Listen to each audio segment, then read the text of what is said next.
Кој друг град, освен Битола, стана Стентон град? Да видим. Тито Велес, сега е Стентоно Велес. Партерно уредување на плоштад и изградба подземна катна гаража. Фаза 1. 137 милион 994 илјади денари. Проценета вредност на набавката била 132 милиони денари. Спуштиле за 37 500 евра спуштиле на аукцијата. Види што направиле сега финта. Направиле они конзорциум. Со некоја Делта Мелта инженеринг, не знам што, и сега носител на конзорциумов е Делта. Кога ќе отвориш на СЈН стои кој е добил набавката Делта. Ама кога ќе го отвориш договорот, таму пишува Делта во конзорциум со Стентон градба, и од сите овие работи Делта само е бетонска база, ништо друго. Сите други работи ги прави Стентон. 2 милиона и 250 илјади евра они ќе плаќаат за партерно уредување на парк и подземна гаража. Потребната економски и финансиска способност за извршување на договорот на економските оператори, договорниот орган ќе ја утврди преку следниве минимални услови: да има минимален вкупен обрт на средства, вкупен годишен приход од 220 милиони денари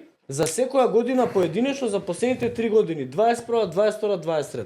Колку градежни фирми кои се занимаваат со ниско градба имаат 220 милиони денари? Значи ова е ограничувачки фактор за само за една фирма да биде погодена. Минимум 120 вработени лица. За 1400 квадрати плочник треба да имаш бетонска база со мешалка, 1400 квадрати. 8 камиони кипери. Минимум 4 багери над 30 тона.